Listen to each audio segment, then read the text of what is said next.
2025 has been an emotional roller coaster when it comes to PUBG, with updates that feel out of touch and are leaving players asking just one question.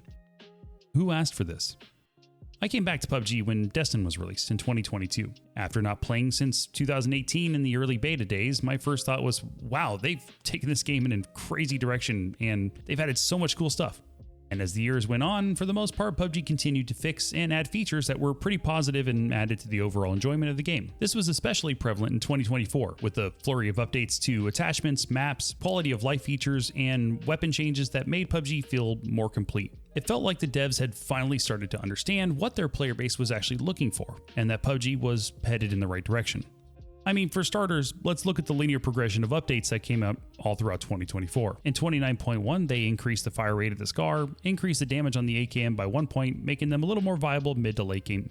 In 30.1, we saw a slight recoil buff added to the AUG where they decreased its vertical and horizontal recoil by 2 to 4.5%, and they reduced the Dragunov's ability to one-tap a level 2 helmet from 100 meters to 81 meters. SMGs received their first buff where their movement speed was increased, and all SMGs received an insane recoil reduction starting from 5 up to 15%, as well as 1 to 2 point damage buffs across the board. But that was only the beginning. In patch 31.1, we saw the introduction of the muzzle brake, which was hella broken at the time, but still new and added something unique with its camera shake reduction, and this patch also came with a ton of changes to foregrip attachments, again shaking the meta up in an interesting way. 32.1 brought some minor but needed balance changes, like a slight nerf to the muzzle brake, longer MG3 reload time, the MK14 received a damage and fire rate reduction, and they also allowed players to start putting extended mags on the FAMAS. Again, not major changes, but they felt purposeful. 32.2 brought the inflatable boat, and last but not least 33.1,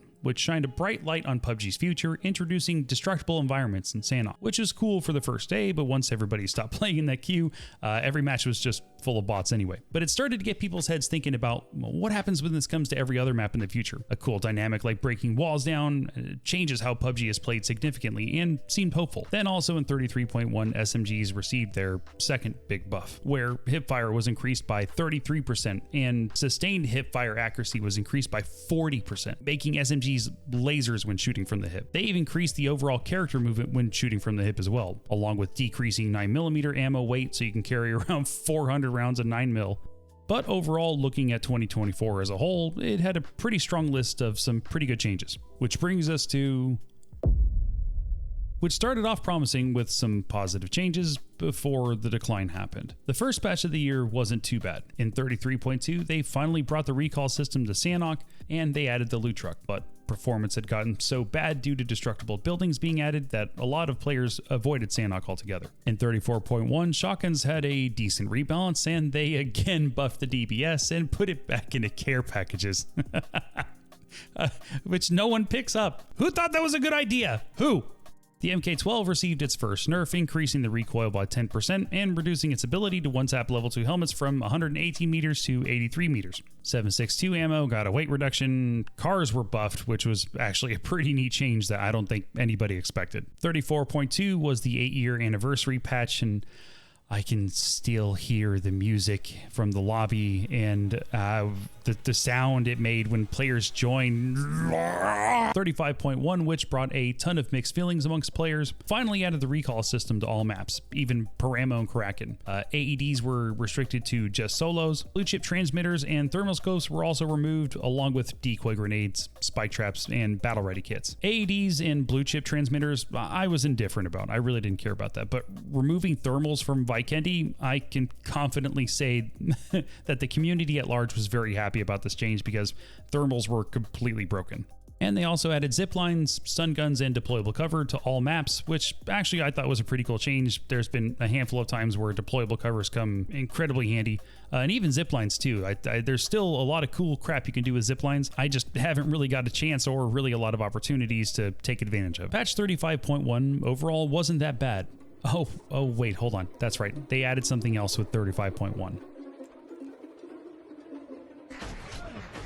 Aim punch, a feature that absolutely no one asked for and has single-handedly been one of the worst additions to PUBG, which again has left players asking, why was this added? You know, dev notes, they spoke on what it was, how it works, and its effects, but never why it was added. More to come on that later.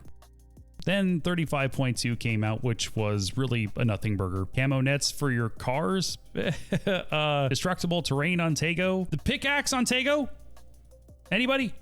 And then that brings us to our last patch, 36.1, where they did a complete overhaul of their ranked mode. They added match log, a throwable cooking timer.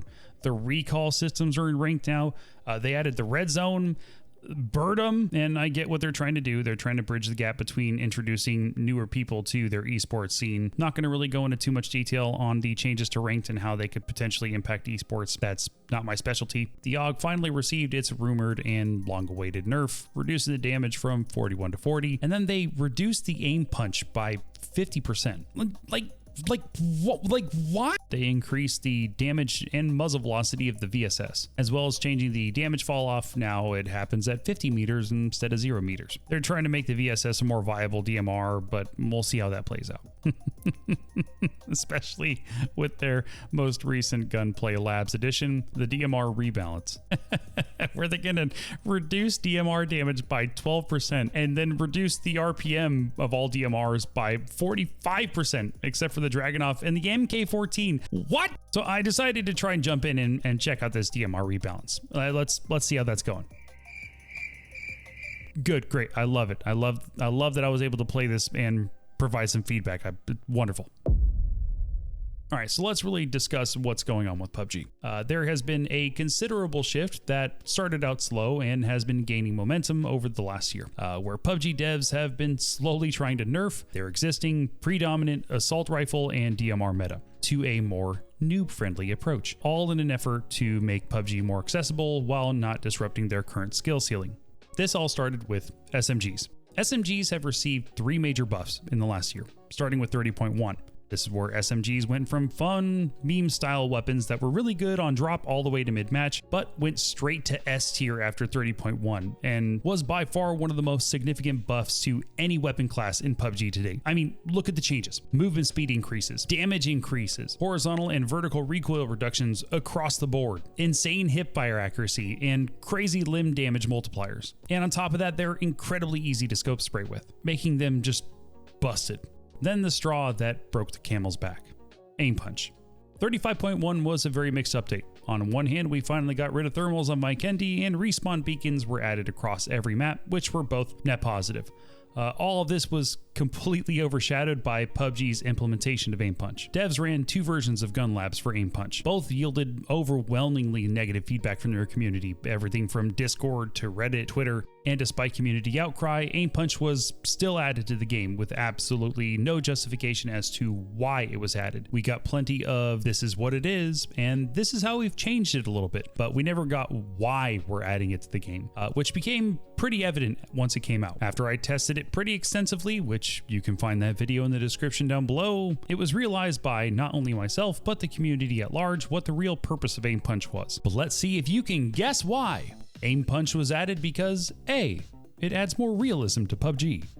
B, it was a community requested feature that adds to the overall fun and enjoyment of the game. Or C, we have data that shows newer or lesser skilled players love SMGs because assault rifle recoil is too insane to control, and noobs are getting melted against AUG barrel users late game. And we want to convert these newer players into sustainable income streams, so we have to find new creative ways to buff SMGs to give them some even ground to stand on when facing tier 5 level 500 sweatlords with 10,000 hours, so they feel better about themselves, so they sell their spare kidneys so they can buy more contraband coupons and make Big Daddy 10-cent money. Part of what makes PUBG what it is today, and the sole reason why it's even lasted 8 years to begin with, it isn't from K-pop collabs. It sure as hell isn't because of their laggy ass servers or even making sure that all guns are evenly balanced. It's the gunplay. No other game feels the way that PUBG does. The ballistics, the leaning, character movement, recoil, pure adrenaline you get from absolutely dogging another player, sending their ass back to the lobby. It is so hard to find a competitive FPS game right now without any gimmicks, extraction milsim, characters with special abilities, or pay-to-win loadouts, slide, shoot, slide, shoot, slide, shoot. PUBG is simple, but deep. Easy, but complex. You land, you loot, and you shoot. That's it. And why it's maintained its player base for almost a decade is because of that steep mechanical learning curve. Everything from movement to recoil control have taken players years of practice and patience to perfect. So when you introduce features to your game that spit in the face of the players that have stayed with this game for 8 years, developing those skills, fostering an esports scene, and making PUBG one of the greatest competitive games out there, they have a right to be upset. Skill ceilings exist for a reason, and while they do require balance, when you start to shrink the distance in order to monetize new players, your game is effectively terminal. And to all the new players out there, you know, a lot of the guys who've been around for quite a while, we're not trying to gatekeep PUBG from you in any way. If anything, a lot of experienced players want newer players to put in the same amount of hours that they have, get on that same level that they are, because overall, when you achieve a certain level of skill in PUBG, that is when the game is the most fun. And if you're coming to PUBG just to hang out and chill and you just want to shoot the shit while you're playing a game, you have to understand that this game is incredibly competitive. There are a lot of people who take this game very seriously, and you just have to expect you're going to get your ass kicked. What does PUBG need to do here in order to kind of like right the ship and get PUBG back on track? Now, please bear in mind, this is where I'm going to interject some of my own opinions. Not that I'm anybody you should be listening to, but after lurking in so many streamers' chats, the official PUBG Discord, and sadly, the PUBG Battlegrounds subreddit, it's my thought that these are fairly common perspectives shared by both casuals and competitive players alike. First and foremost, SMGs need a nerf.